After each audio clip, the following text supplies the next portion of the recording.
Nesse episódio do Capitalcast você vai conhecer a história de Tatiana Carbone, uma querida colega advogada e docente do direito.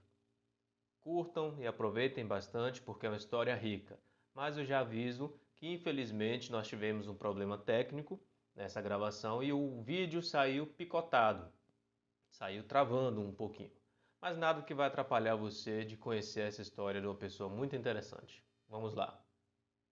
Bom dia, boa tarde, boa noite, nossos amigos ouvintes e videozintes. Como é que se fala quem está assistindo? Telespectador? Eu acho que seria. Na internet também ainda, telespectador, será? Remete tanto à televisão, né? Telespectador. Não sei, talvez seguidores, né? Pronto, seguidores. Nossos seguidores. Espectadores, resolvido. Espectadores. Estamos aqui hoje eu, Danilo, Lúcio, recebendo com muito prazer a nossa colega Tatiana Carbone. Tudo bom, Tatiana? Muito obrigada pelo convite. É uma honra estar participando desse projeto inusitado, eu posso assim dizer. Danilo, você conhece a Tatiana há quanto tempo? Nós, Tati, a gente já tá junto na empreitada educacional faz alguns anos, né? Faz. Que é uns 5 anos, mais ou menos. Faz. Quase 5 anos, 4, 5 anos. Lúcio também conhece ela há bastante tempo, né, Lúcio? Nossa! Não, eu preciso. Um belo reencontro. Eu a conheci através da Capital Jurídico. A gente fez aquele belo evento reencontro. Direito e Identidade de Gênero, foi a Sim. participação numa live. E de lá rendeu um bocado de coisa já, né? E nesse momento, nessa minha trajetória acadêmica e profissional, eu me senti livre, porque eu nunca tinha pensado em escrever um artigo de opinião, sem ter que inserir referências, e eu me senti muito livre. Eu cheguei até a comentar com você, não foi, Danilo? Eu disse, Danilo, que ideia incrível! Porque no direito, em regra, nós temos que estar ali. É tudo quadradinho, não é nem redondinho, né? Tudo quadradinho, cada coisa no cheio seu de padrão, canto. e- A BNT fazendo pressão na cabeça dos alunos. Meu Deus, eu vou fazer artigo para terminar o curso, e agora? Aí baixa o programa para a BNT. Eu não confio Sim. naqueles programas de ABNT. Será que funciona aquilo lá? Eu nunca encontrei um que funcionasse 100%. Como tem que funcionar, né? Sempre foge. Sempre tem alguma coisa. Porque eu fico pensando, como é que o programa sabe o que é uma citação se eu só colocar lá? Onde é que ele vai saber? Se isso aqui é uma citação, cadê exato? Não sabe, né? Como é que vai Eu saber? tenho uma amiga, inclusive, que fez na hora do TCC, ela usou e aí me mandou, ó, o aplicativo fez tudo. Eu falei, beleza. Tudo errado. Joga fora e faz de novo, porque não deu certo. Sim. Incrível, parabéns pela iniciativa. Obrigado, Leonardo. obrigado. Estamos todos nesse barco juntos e a ideia é essa, trazer pessoas da área para conversar, né? Por exemplo, como foi sua vida no direito? De onde você saiu, como é que entrou no direito, ou como o direito entrou na sua vida, né? Conta um pouco. Pergunta clássica. Você escolheu o direito ou o direito te escolheu? Então, até me sinto privilegiada em dizer como o direito surgiu na minha vida, porque, como eu disse, é um projeto inusitado para mim, porque no decorrer da minha trajetória acadêmica e profissional, é a primeira vez que alguém me pergunta como o direito surgiu na sua vida. Então, eu me sinto honrada. E o direito surgiu na minha vida de uma forma muito especial. Eu me inspirei no meu pai. Então, meu pai é advogado, agrarista, e eu, desde a infância, acompanhei o meu pai no escritório, em casa, me recordo do barulhinho da máquina de datilografia. E eu me recordo bem que na minha infância eu perguntei para o meu pai, o senhor é o quê?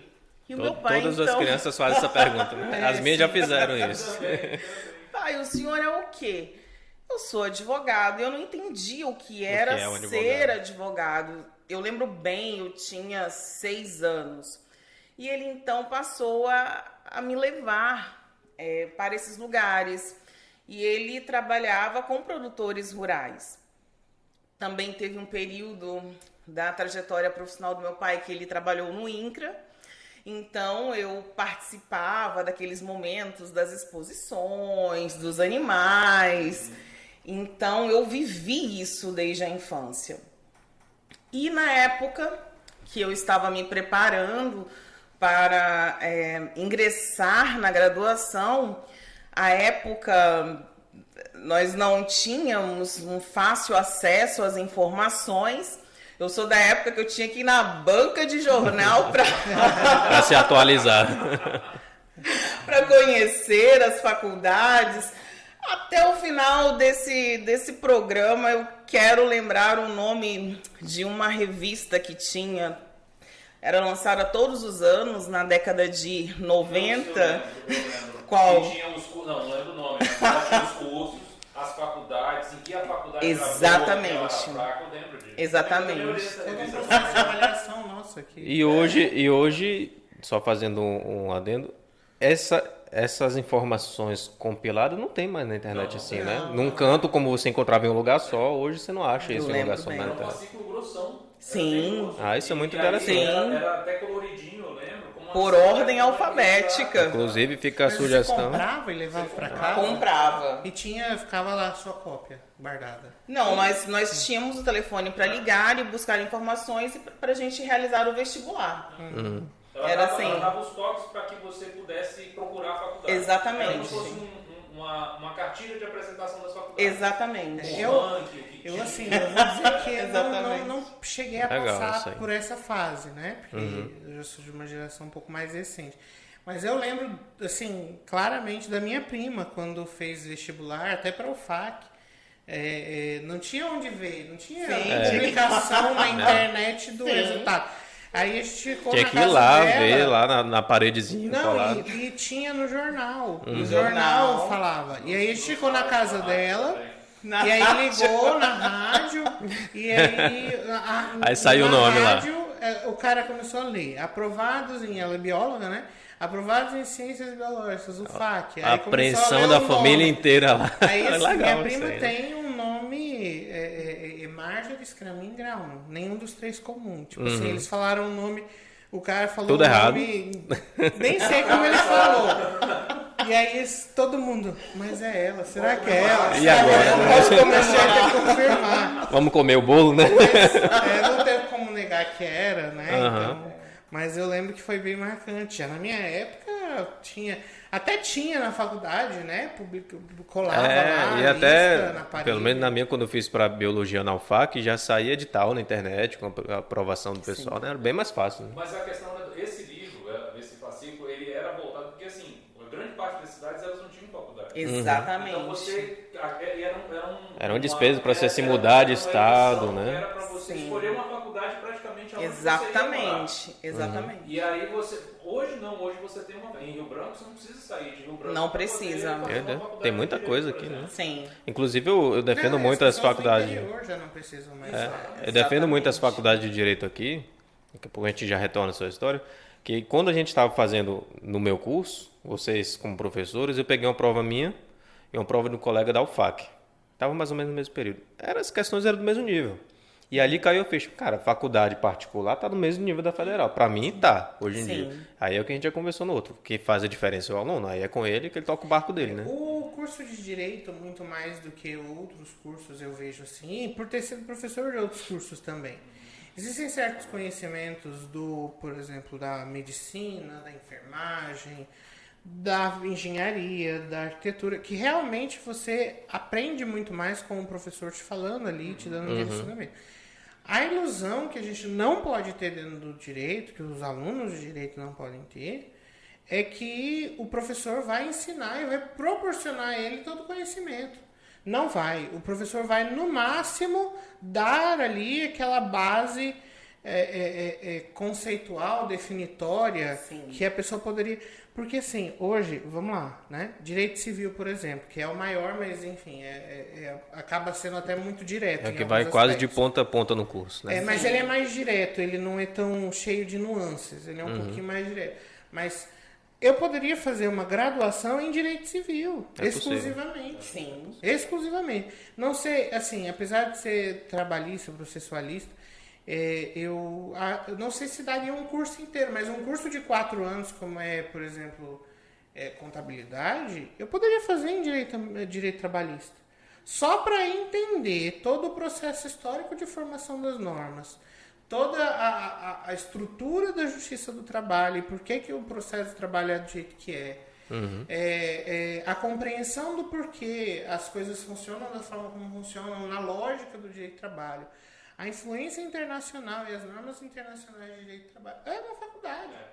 E aí, então, assim, a gente tem dentro da graduação do direito tudo isso, todas essas matérias, além daquelas disciplinas propedêuticas, né? As quais a gente... E a Tatiana, vamos voltar para o apanhado dela, mas posteriormente já se prepara que vai vir essa pergunta. Que é o quê? A gente já antecipa a pergunta. Da sua experiência como professora e como coordenadora, que eu acho que você foi coordenadora em 2 instituições, né? Sim, na verdade. Vamos voltar para a sua história no direito. Onde você fez direito? Então, vamos lá. Como você se tornou acadêmica? Pronto, como eu me tornei acadêmica. Muito bem. Então, na adolescência, eu já tinha uma compreensão do que seria advogar. Eu sempre muito próxima do meu pai. E, então, eu já entendia que meu pai regularizava terras. Ele atuava no direito agrário. E quando ele realizava os atendimentos, eu questionava o meu pai, porque o advogado agrarista, em regra, ele também deve estar em loco, então pode existir um conflito agrário, e aí tem que se deslocar para uma fazenda ou para um outro município. E aí, então, eu fiz o seguinte questionamento para o meu pai. Pai, existe no direito um ramo que concentre a proteção das florestas? E ele me explicou, direito ambiental.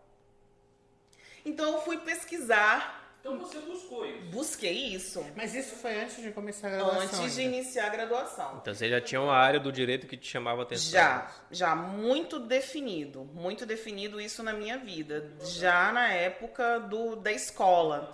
E biologia sempre foi a minha disciplina que era mágica na minha vida. Mágica, biologia, tudo relacionado à natureza. Muito bem.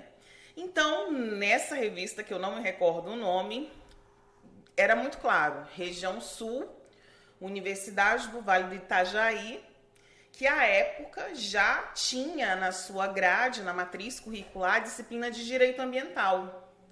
E naquela época era optativa. E naquela época, no Acre, nós tínhamos somente a Universidade Federal, que tinha direito.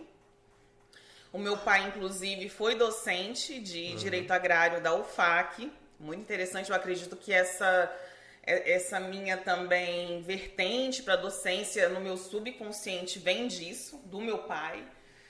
E seu pai foi bem modelo, então, né? Sim, sim, e continua sendo. E você não tem ideia do que você falando assim, o que eu venho hoje, talvez me colocando na posição do teu pai, porque minha filha acompanha. Você falou de 6 anos, minha filha tem 6 7. aninhos.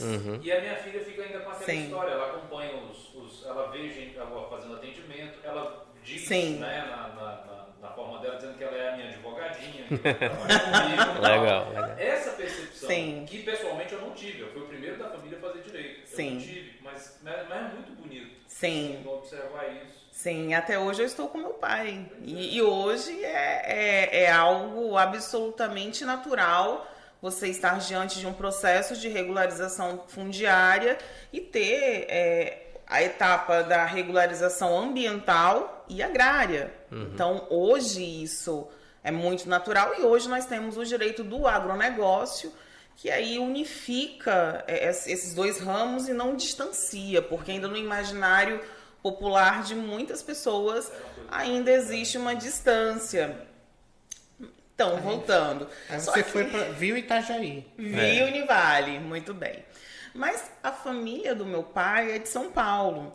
E a minha avó, à época, residia em São Paulo. Mas, minha filha, você vai ter que morar com a sua avó. Em São Paulo tem grandes faculdades, realmente, grandes instituições de ensino superior. Cheguei a realizar o vestibular em 3 instituições do ensino superior e iniciei em São Paulo.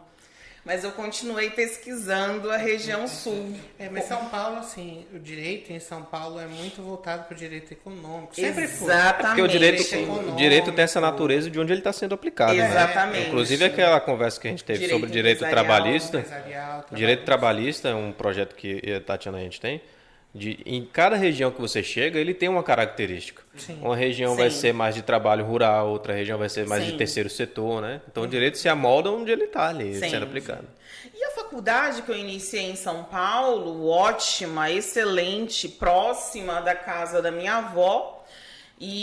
Mas eu conversei com meu pai. Pai, O Sul me chama. Não é exatamente o sul, mas o ambiental. o ambiental. Pai, E já que o ambiental senhor tá é lá, né? advogado agrarista. Se eu estudar na Univale, e aí eu quis acelerar o processo para voltar logo para casa, também tem isso. E eu fui desacreditada em Santa Catarina, porque eu estudava em 2 campos, Univale São José e Univale Biguaçu. Eu estudava manhã e noite para antecipar a faculdade. Entrava com processos de quebra de pré-requisitos de disciplina. Tudo para acelerar. Tudo para acelerar. E nas férias eu fazia o meu estágio, porque tinha estágio 1, estágio 2, estágio 3. E eu queria acelerar para voltar logo para casa, e para casa que eu digo pro Acre, e ficar ao lado do meu pai no escritório. E foi o que aconteceu. Então, fui privilegiada, sempre me senti muito privilegiada nesse sentido. E os meus pais concordaram, então tudo bem. Você vai morar em Florianópolis. Morei no Continente, no bairro de Coqueiros. Meu pai, até hoje, é um grande amigo dele. Foi delegado federal aqui no estado do Acre. Reni Grabner. E aí lá, ele sabia. Bom, Reni, se algo acontecer com a minha menina, por favor... Socorre aí, né? Fica de olho, né? Querido, aproveita aqui a oportunidade para agradecer todo o apoio que a família Grabner me proporcionou à época, porque eu nunca tinha ido morar sozinha. Então, fui para Santa Catarina. Transferi a minha faculdade, não aproveitei nenhuma disciplina, porque naquela época era mais complexo o aproveitamento, esses processos Até hoje é um de pouco aproveitamento difícil, de imagina na época, disciplinas, né? mas me motivou mais a antecipar, e eu antecipei. Finalizei direito, retornei ao Acre. Então, passei no Passou exame esse de tempo ordem. todo lá, né? pra Sim, em finalizar. Santa Catarina. Aproveitei todos os eventos inimagináveis que aconteciam no estado. Olha só que doideira. Tudo. E aí também São Paulo. Então, assim, nas minhas férias eu viajava para São Paulo.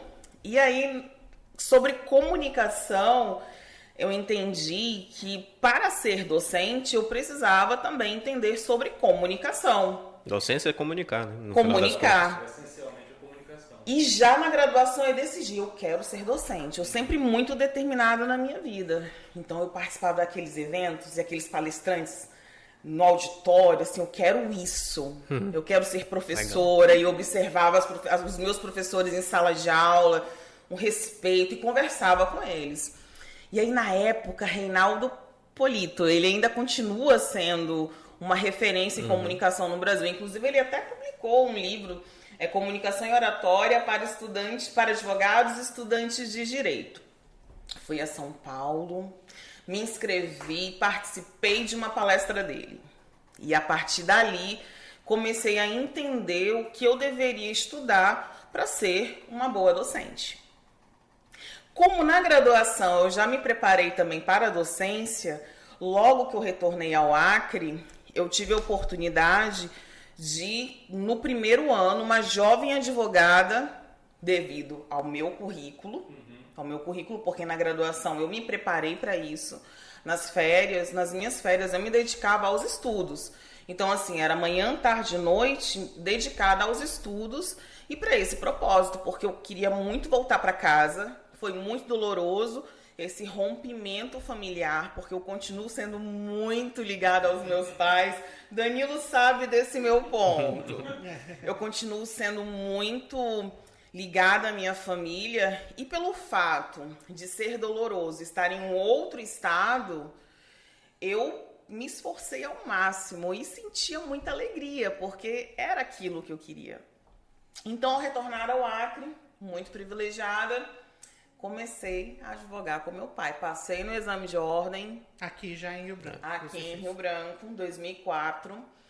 E logo em seguida, 4 meses depois de estando no Acre, passei num processo seletivo e comecei na docência, só que não no curso de Direito. A oportunidade que surgiu foi ministrar aula para o curso de Administração de Empresas. Disciplina e de Direito, disciplina? Né? Direito Empresarial. Das que mais pesam na cabeça das pessoas. Só que como eu era uma boa aluna, esforçada, muito esforçada, eu realmente me senti apta quando eu li a ementa da disciplina. Bom, aceito, porque eu imaginei, é a minha estratégia para ser docente em Direito. Porta de entrada, a minha porta de entrada. Eu vou ministrar Direito Empresarial para o curso de Administração de Empresas e vou um dia ser docente do curso de Direito. Sempre. E ser de Direito Ambiental. Muito bem. E aí tudo foi acontecendo muito naturalmente na minha vida, mas eu entendo, e aí antes mesmo de iniciar esse momento que está acontecendo aqui, eu acredito que tudo que a gente reverbera no universo acontece. Eu lembro como se fosse hoje, no trajeto da minha faculdade, eu me imaginando advogando ao lado do meu pai, eu me imaginando lecionando, sendo palestrante, sendo pesquisadora. Na minha opinião, você já estava criando a tua realidade futura. É aquilo que comentamos antes de gravar, você falou aquilo que a gente atrai pra gente, né? Ela Sim, já exatamente. prestou o vestibular com a lei da atração na cabeça dela. Prestando atenção no que ela estava falando, olha, você teve um insight do direito ambiental antes de fazer direito. Sim. Você teve um insight da docência dentro do curso. Dentro Poxa, do curso. Isso é muito legal. Sim. E isso não vem sem a autoobservação. Não. De maneira alguma, não vem. Não. E eu aprendi, eu comecei a comprar livros, porque eu sou de uma época, eu também lembro como se fosse hoje, quando o Google surgiu no mundo. E eu, por curiosidade, digitei direito. Só Apareceu o quê? Página dji.com.br. Eu não sei se essa página ainda existe. Vamos fazer o teste depois. Eu lembro como se fosse hoje. Hoje, no laboratório da Univale São José, Campus São José, eu lembro como se fosse hoje. E aí eu digitei. E isso eu lendo nos livros, nos eventos jurídicos que eu participava. Em um desses seminários que eu participei, um professor disse: no Google você pesquisa sobre determinado assunto e você encontra. E eu cliquei no Google, digitei Google e digitei direito. Apareceu uma única página. Hoje são milhões, né? Nossa! Milhões de resultados. E aí quando eu digo quando eu compartilho isso com os meus alunos e quando eu digito algo, né? Hoje nós temos o YouTube, temos o Instagram. Onde a gente tem acesso de fontes até. Exatamente. Temos que ter o trabalho já de filtrar, né? Sim. Filtrar. O que é, na verdade, o maior trabalho na hora Exatamente. da pesquisa, né? E por isso até que o Google Acadêmico facilita um pouco, porque já é um filtro ali, né? Ali você já vê coisa mais séria, mais científica. E aí eu sou de uma época que eu tinha que andar com a minha maletinha mesmo, ir na biblioteca, aqueles clássicos do direito, que hoje com o avanço da tecnologia, hoje o perfil do aluno e do próprio advogado é muito rápido. Hoje a inteligência artificial, você digita ali um tema, nós temos programas que selecionam jurisprudências. O próprio TJ fez a postagem hoje, ontem, né? Do uso de inteligência artificial deles, que eu adoro aquilo. Você peticiona uma petição intermediária, ele já diz ali qual é a área mais ou menos do que você está colocando. Né? E é incrível isso. Na verdade, assim, eu tenho impressão, eu sou cismado, de quando a gente conversa alguma coisa perto de eletrônicos. Mas é real. Ó, eu vou te dizer assim, eu sou apaixonado por tecnologia, né? Eu suspeitava que eles ouviam, eu sempre soube. Mas que eles ouviam, Que eles gravavam. entendiam, interpretavam e te retornavam, eu achava que era muito avançado. Mas com esses vídeos que a gente está postando, eu sempre fiz legenda manual no computador.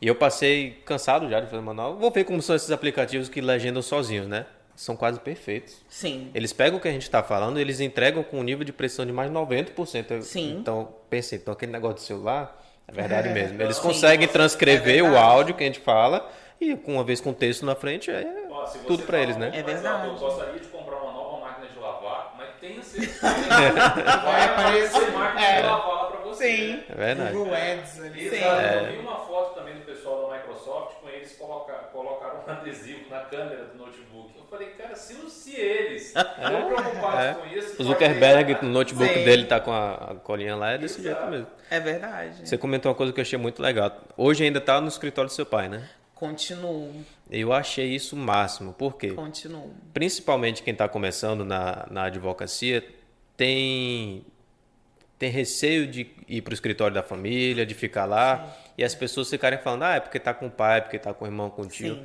e aí querem se rebeldear e seguir o caminho sozinho. Mas eu acho interessante isso, porque é uma oportunidade, seu pai trilhou o caminho dele, ele Sim. veio da origem dele, construiu o que construiu, e eu, com 2 filhos, eu sou adepto assim. A gente constrói o que constrói pra gente, claro, né? A gente segue o nosso caminho, mas é para deixar um legado para os filhos. Para eles não terem que voltar do zero. Porque a pessoa, se toda geração começasse do zero, então isso é muito interessante estar com eles. E, então. inclusive... E ter orgulho disso, né? Nossa, é exato. A palavra, na verdade, é orgulho. Quanto mais deve ser orgulhoso. E, inclusive, algumas pessoas podem até entender assim, nossa, trabalhar com um pai ou com a mãe, vamos dizer assim, tem... Um descrédito, né? Não seria a palavra descrédito, mas vai ser mais tranquilo. Muito pelo contrário. Sim. A responsabilidade é muito maior. É muito maior. E a atenção que você recebe, a atenção que as pessoas dão Sim, a esse fato é esperando. uma atenção muito grande. Para É ver o que muito você vai maior. fazer. Do né? tipo É assim, muito maior. a pessoa vai conseguir fazer o trabalho Sim. E que o não pai falta- faz, ou Sim. Não que falta vai a turma do manter. amendoim. No que comete um erro, Sim. Fala. aí cai matando. Eu também passo por esse processo de tipo, Sim, tá lá verdade, porque verdade. se mantém Por causa da mãe, por né? conta no meu caso, por conta da mãe, né? Sim. E Não vocês são importa dois tudo que exemplos. Eu já fiz, eu publiquei, escrevi, estudei, mostrei, passei em concurso. Sim. Fiz 550 mil coisas sozinho. Inclusive, ingressar na faculdade, fiz sozinho, Sim. sem indicação, sem Sim. nada. Mas não, tô lá. Mas vocês dois são 2 Sim. grandes exemplos que eu tenho Eu disso. sinto também esse sentimento. De mostrarem que para o que vieram de verdade, né? Independente de ter um pai ou uma mãe que possa facilitar as coisas, mas vocês, mesmo com essa oportunidade, podem ter aproveitado um ponto ou outro. A Tatiana já entrou no escritório consolidado, mas mostraram para o que vieram. E isso aí não desmerece nada você ser filho de alguém, né? Eu acho que até às vezes é mais difícil, né, cara? Tipo, Na assim, minha dificulta- opinião, é mais dificulta um difícil. pouco. Na minha opinião, é mais difícil. Você mata 2 leões ao invés de um só. Sim. Então, e outra, você também tem aquela questão da segurança. Para você adquirir a tua segurança, Sim. aquela história de você sair, eu imagino, e já vi isso em outras situações, você quer sair da função de filho e mostrar também que você Sim. conhece. Então é um grande desafio. Um grande E você desafio. sozinho não tem. Não. Você sozinho pode muito bem falar assim, deu errado. Sou eu sozinho. Exatamente. Eu sozinho mesmo vou fazer outra coisa. Agora não, quando você tem, você meio que passa um bastão. Sim. E isso é muito bacana. E o Isso rigor não é fácil. também, o rigor, assim, do meu pai. Eu me recordo como se fosse hoje. Era bem no início da minha carreira como advogada, estava no 2º mês ao lado dele. Então eu comentei com meu pai assim, eu sou da época também que a gente recebia As o publicações. jornal, as publicações nós tínhamos que verificar quando seria a audiência, Marca-texto, de reportagem. marca-texto. Quais dos nossos processos estão ali? né? Exatamente. Então, eu fiz o seguinte comentário pro meu pai. Ele vai lembrar disso, que ele depois vai assistir. Compartilha o nome do teu pai. Carbone, Antônio Carlos Carbone. E aí, pai, essa semana nós não temos audiência. Vamos ficar somente no escritório. Você não vai ficar somente no escritório. Você vai no fórum, na época era o fórum ali que funcionava no centro da cidade. Agora nós temos Perto a do cidade palácio, da... Isso, agora nós temos a cidade da Justiça. E aí, assim, você vai conhecer os juízes das varas cíveis. Pai, como assim? Você não esteve no Acre esse período e você tem que conhecer quem está no balcão, quem são os juízes, você tem que transitar nos corredores. Eu vou fazer. Tem a sala do advogado, Tatiana. Você tem que se relacionar. A advocacia é relacionamento, são seus colegas. E hoje o pessoal fala tanto no network. Exatamente. E naquele dia, pai, como assim? Eu vou fazer o quê? Você vai se apresentar. E você vai conhecer e entender, leve, e ele sempre disse anotações, ele é muito organizado. Leve a sua agenda, e aí quando você retornar, você vai me dizer quais são os advogados de tais varas. Não, os juízes de tais varas, e você vai ter que me dizer quantos colegas advogados você conheceu nesse dia. Isso é legal, assim. Achei extraordinário, porque isso eu uso até hoje. É uma oportunidade até também hoje. que a gente tem. Sim. Por ter essa... A gente estava falando, né, da dificuldade de ter um pai e uma mãe ali, mas também tem o seu lado positivo. Porque é uma dica, essa dica que a Tata... Levem como uma dica, né? Mas o que a Tatiana tá falando é muito bom de se fazer. E a gente tem alguém que pegue na mão e faz assim, não, vai fazer isso. E o rigor, Tem assim. muita gente que não demora para entender essa questão que hoje a gente fala de networking, né? Porque exatamente.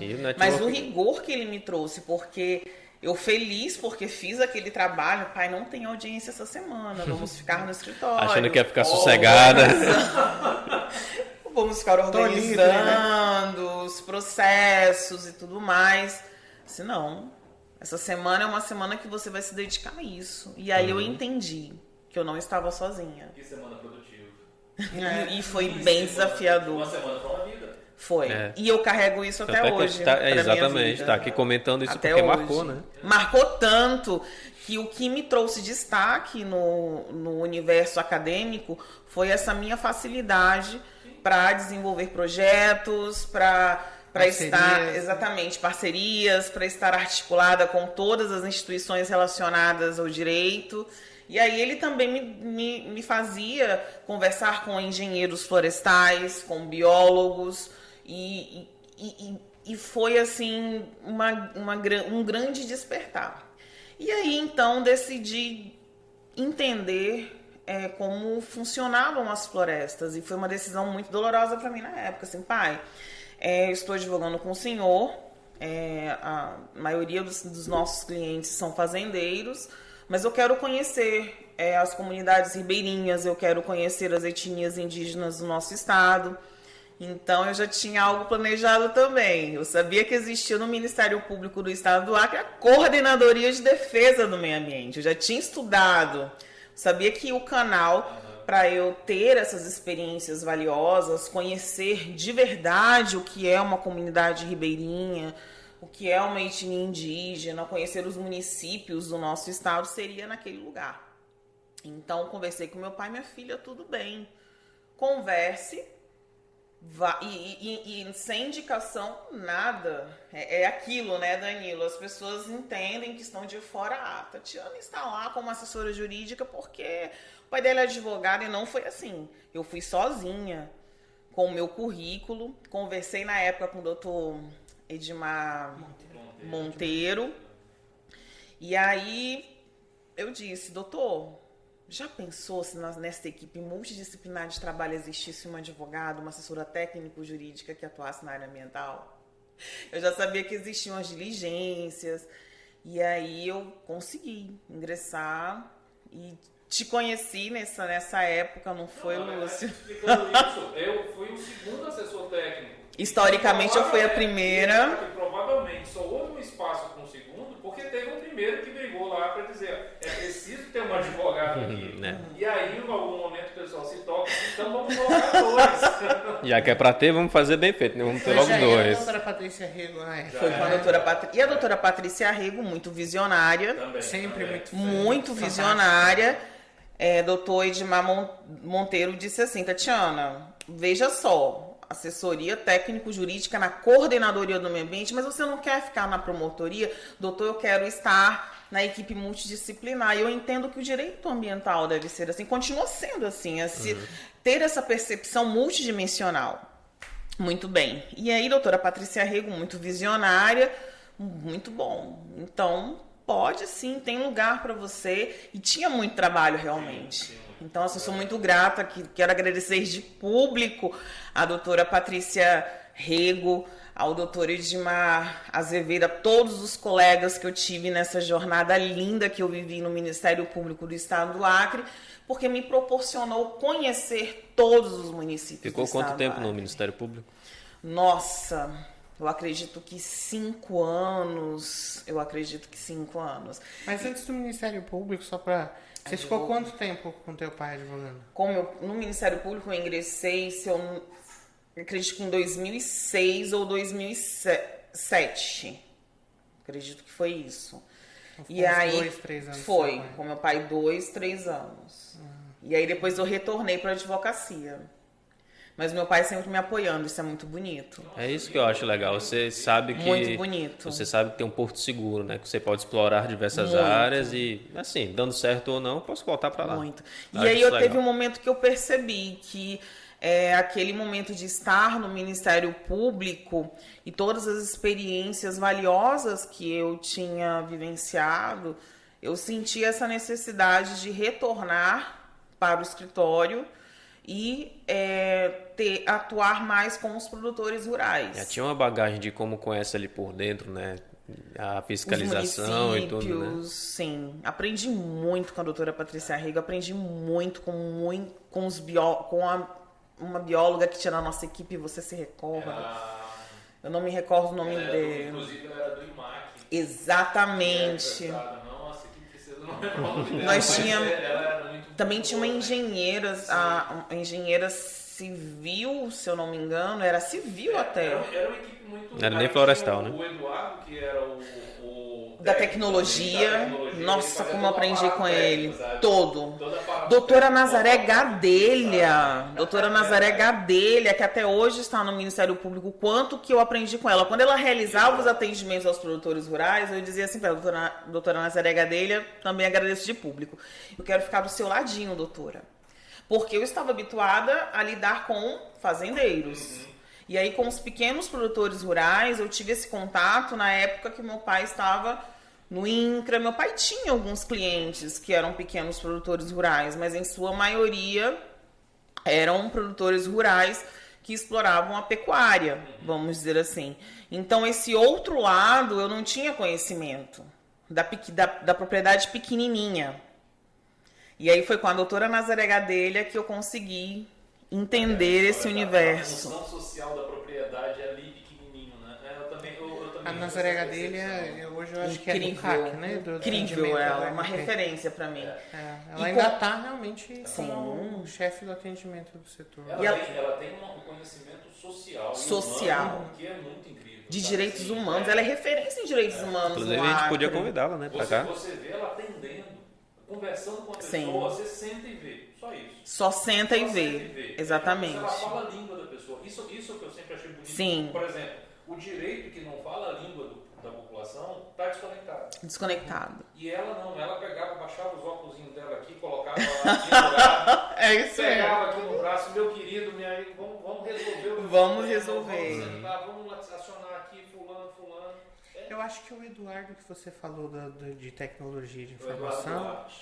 Eduardo Duarte. A gente vai lembrando os nomes, não é? Eu acho que hoje ele faz esse trabalho de tecnologia, mas muito dos eventos, né, da comunicação. É mesmo?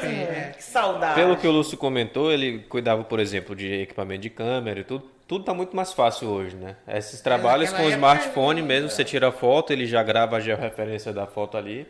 Então acho que direcionaram para outras áreas lá dentro, né? Ele andava com tripé e ele gostava de marca também, né? Então assim, na verdade todo mundo gostava, todo mundo que estava trabalhando aqui gostava. Um trabalho melhor, assim. Rendia muito. Então a gente acabava compartilhando um bocado essa preocupação. Você podia ter visões diferentes, mas você tinha, na verdade, ali todo mundo incluído dentro de um espírito. Exatamente. De passar a ideia do direito ambiental. Sim. Isso me marcou demais naquela época. Me marcou também. E aí tá, então você entrou em 2007 ali, mais ou menos, no MP, ficou 5 anos, até 2012 mais ou menos. Sim. Aí retornei ao escritório. Engraçado, porque a Tatiana ficou até mais ou menos a época que eu entrei. Quase se viram por lá. Nós não nos vimos.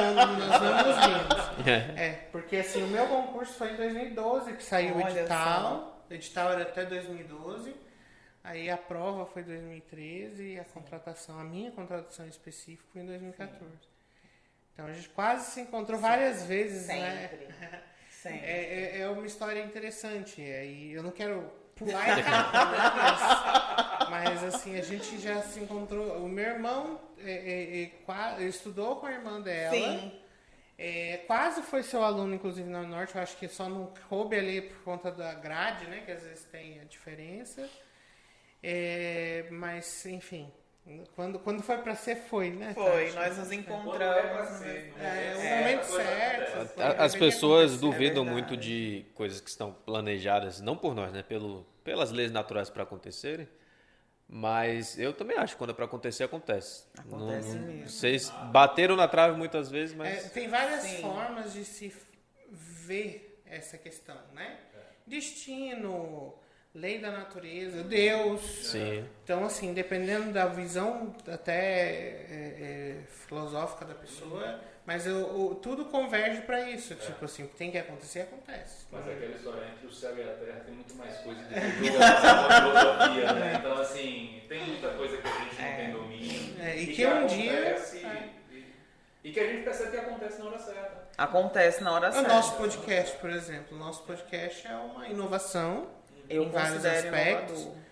E eu não imaginava, assim, era uma ideia... Se dissesse há um ano atrás, Não, olha, daqui a 3 ano, meses talvez. Foi uma coisa que a gente teve a ideia. Tenho nem voz pra isso. Teve uma coisa que a gente não sabe como surgiu, a gente não lembra exatamente. A gente se encontra várias vezes, né? Mas em qual encontro surgiu a ideia, a gente não lembra. Não lembro. Quando foi, mas eu sei que foi muito recente. Aí quando a gente teve a ideia, só foram acontecendo as coisas. Listamos os equipamentos, pesquisamos, vimos o que é que precisava, formatamos e quando viu já estava aqui. Pronto. E outra, a gente conta que isso eu também percebi no você contando na tua trajetória, a gente nunca está sozinho. Nunca. A gente precisa da ajuda dos Nunca, outros. A gente é um resultado de uma série de pessoas que apareceram na nossa vida, sabe? E a gente aqui também nos projetos, poxa, olha a sala, o pessoal que a gente conhece, as pessoas que a gente conheceu. Inclusive, fazendo parênteses, agradecimento ao Calil Advogados, a sala deles que a gente utiliza, com muita presteza eles abriram espaço para nós aqui. A única coisa que pediram em troca é amizade. Né? E no final das contas é isso que mais importa mesmo. Que quando todos se ajudam, tudo flui direitinho, tudo flui melhor. Flui, né? tudo acontece.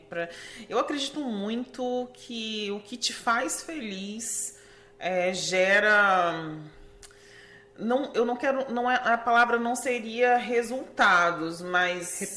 Repercussões positivas na vida de outras pessoas. Então você reverbera isso nos ambientes. Eu acredito nisso. Eu acredito muito nisso. Quando você é feliz no que faz. A felicidade gera felicidade. Exatamente. A felicidade gera felicidade. E eu tenho uma característica que em alguns momentos da minha vida foi até criticada. Porque eu tenho um espírito muito alegre, muito feliz. Marca muito onde você está, marca. Muito feliz. Então, eu não sei se talvez pela minha ancestralidade, eu sou descendente de italianos, os italianos são muito comunicativos, muito expansivos. O meu pai também tem essa alegria. Minha mãe nasceu em Chapuri, então, terra de Chico Mendes. Então, o acriano em si tem uma história de muita força. Sim. De muita alegria. Nós somos muito felizes por sermos acrianos. Nós somos muito felizes por sermos brasileiros. E isso também reverbera. Aquela frase, né, que falam, o Acre foi o estado que brigou para ser brasileiro. Exatamente. E tem uma história muito bonita relacionada ao meu pai por falar nisso. Que o meu pai, ele estava concluindo o mestrado dele em Ciências Agrárias pela Universidade de Guarulhos, ou foi USP, eu vou corrigir isso, mas eu não me recordo. Ele se formou pela Universidade de Guarulhos, mas se eu não me engano foi USP, Ciências Agrárias na USP. E surgiu um concurso para o Acre, para ele ser procurador do INCRA, e ele iria residir em Sena Madureira, para trabalhar essa questão da regularização fundiária no estado. Então foi assim que ele veio ao Acre. Conheceu a minha mãe de Chapuri, tiveram 2 filhas, está aqui até hoje e atuando com o que ele sempre se propôs a realizar, que foi atuar na área agrária. Então, de todos família são nós... só os 4 aqui, não? A minha mãe, a minha família materna é do Acre. Mas estão lá em Chapuri ou estão... Não, todos os filhos dos meus avós maternos estão em Rio Branco, na capital. Os meus avós maternos eram seringueiros, do Seringal Perseverança, em Chapuri.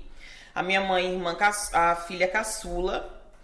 E também tem esse outro lado, que é muito forte em mim, que eu sempre busquei ser o apoio, a ajuda que meus avós maternos não tiveram no decorrer das suas vidas. Vieram do Rio Grande do Norte para o Acre, serem seringueiros, né, trabalhar nos seringais. Então eu sempre busco democratizar o direito. E o Ministério Público me proporcionou isso, porque a doutora Nazaré Gadelha, eu aprendi a democratizar o direito, a tornar a fala do direito menos prolixa, acessível àqueles que nunca tem tiveram tudo a ver contato. com o momento atual do direito. E por ter aprendido essa habilidade, que é da natureza da doutora Nazaré Gadelha, eu iniciei nesse processo de falar sobre direito ambiental e direito agrário para comunidades ribeirinhas, visitando os municípios, de uma forma mais tranquila e delicada, falar sobre, olha, não pode queimar. Para um pequeno produtor rural, isso é muito... faz parte da necessidade dele, aquilo ali. Ele precisa queimar para produzir. Entender a lei, entender que é o bem coletivo, que os recursos ambientais são bens são bens comuns. Então, foi uma grande escola. Sim. E aí, no direito, eu decidi. Eu desejo ser uma docente que leve esse direito não prolixo, um direito que seja baseado na aprendizagem para a vida, onde todas as disciplinas que eu ministrei no decorrer da minha carreira como docente, eu sempre busquei aliar aos projetos, que hoje na Educação 6.0 é um dos pilares, aprendizagem baseada em projetos. Então, lá atrás, eu já tinha essa sensibilidade. Por quê?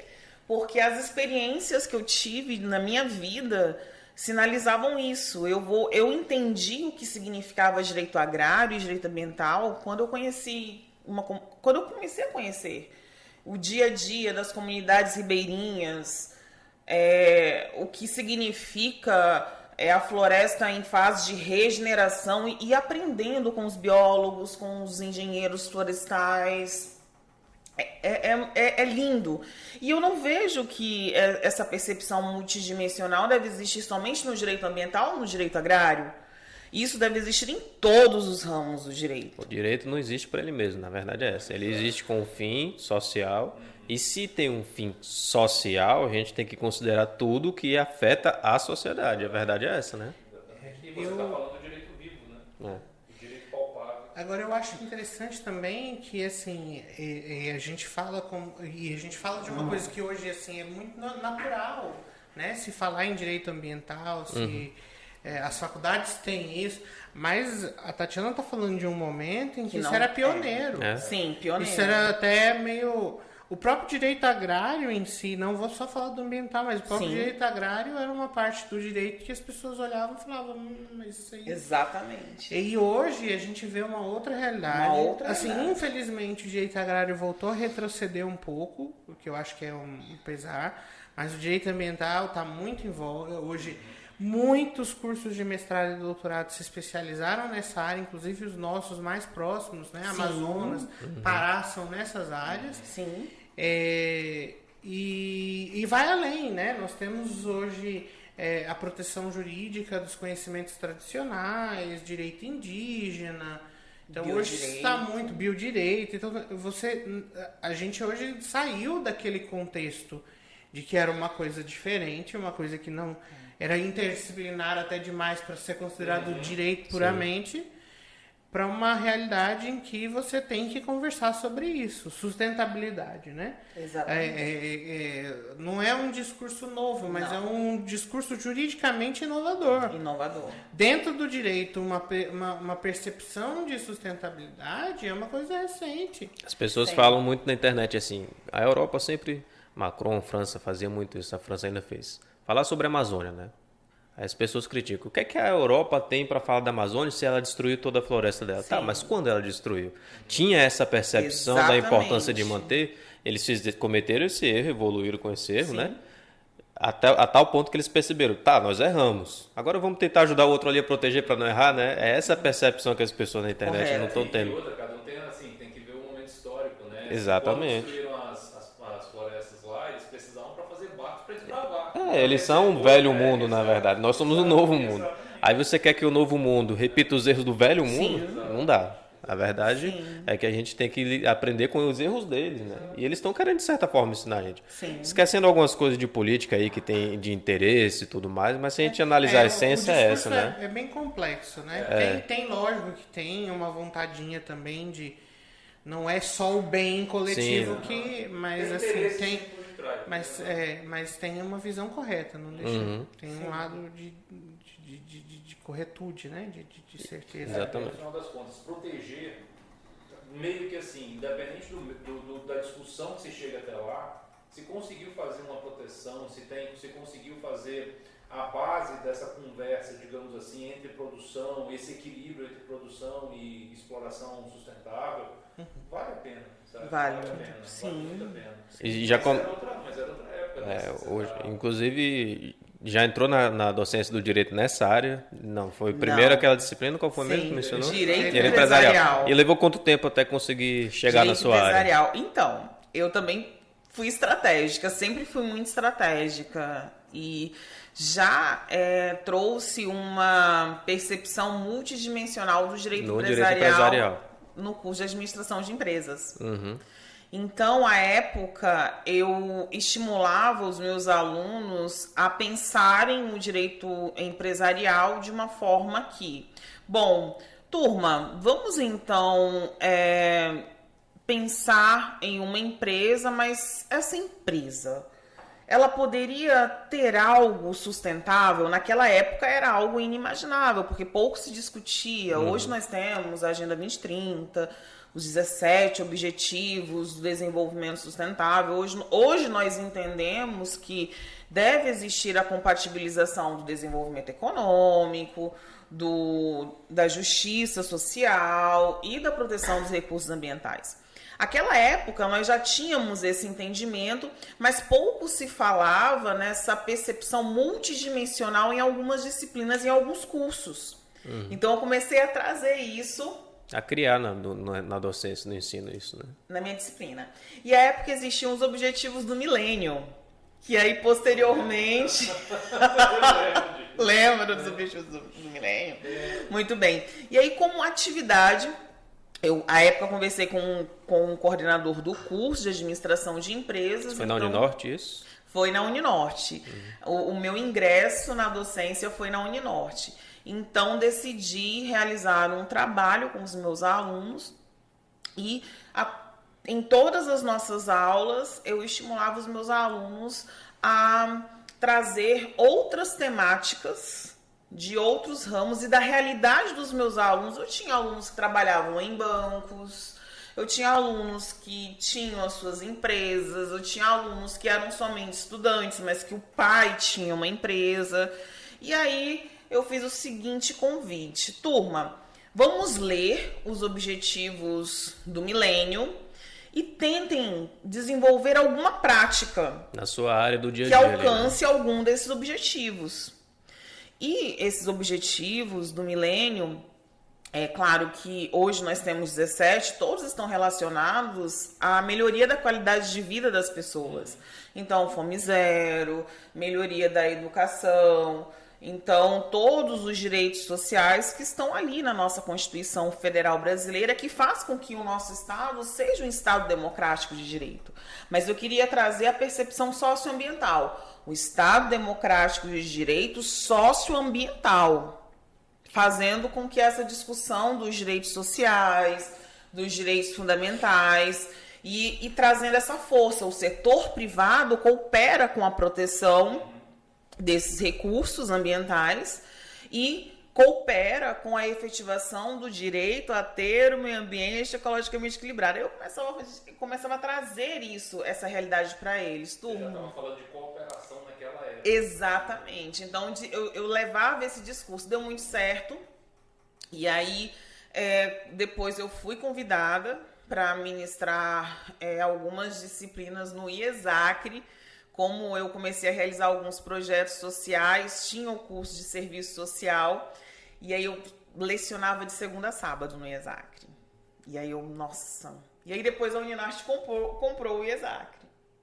E aí hoje nós estamos em um outro momento que existem já grandes grupos educacionais no nosso estado. Presentes aqui, né? Verdade. Mas na época, eu lembro bem que a Uninorte comprou o IESACRE e aí houve essa... Eram duas locais, né? Exatamente. As duas locais se juntaram. Exatamente. Hoje nós vemos aí, né? É porque naquela época tinha o FAC, o Uninorte, A FAO.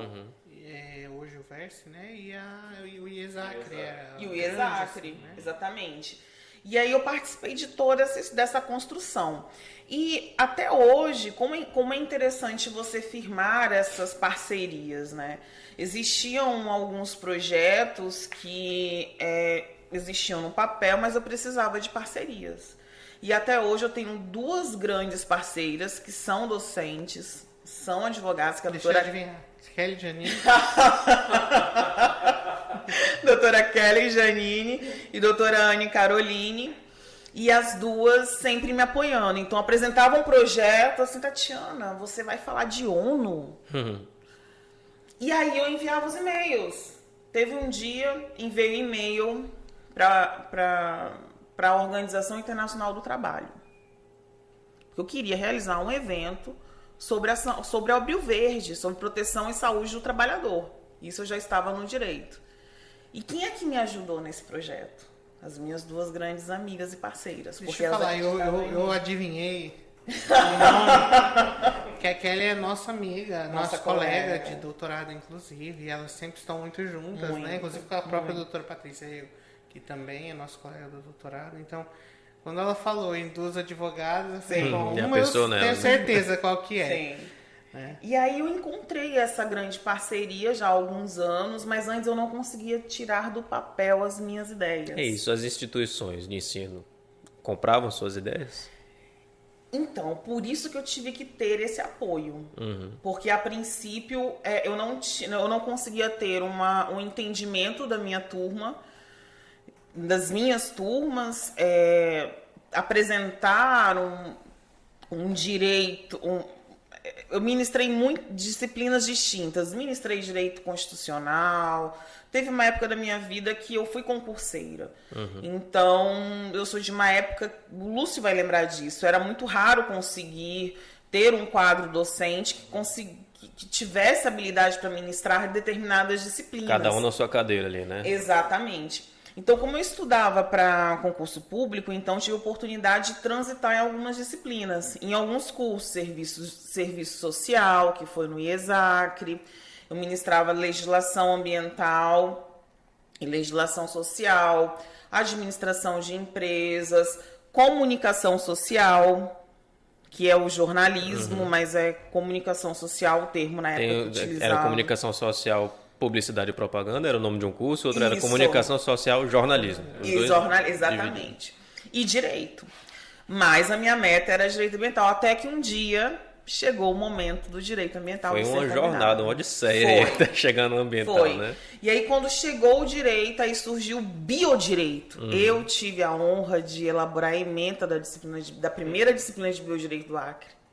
Então, assim, apesar da minha pouca idade, eu e as minhas colegas, a doutora Kelly Janine, a doutora Caroline, o Lúcio, apesar da nossa pouca idade, logo depois agora, o Danilo e o Leonardo são de uma geração diferente, mais recente. Mas eu, o Lúcio, a doutora Kelly Janine e a doutora Caroline somos dessa época da construção do direito nas instituições privadas. Os primeiros tijolinhos, né? Assim, a gente fala que era tudo mato quando eu cheguei.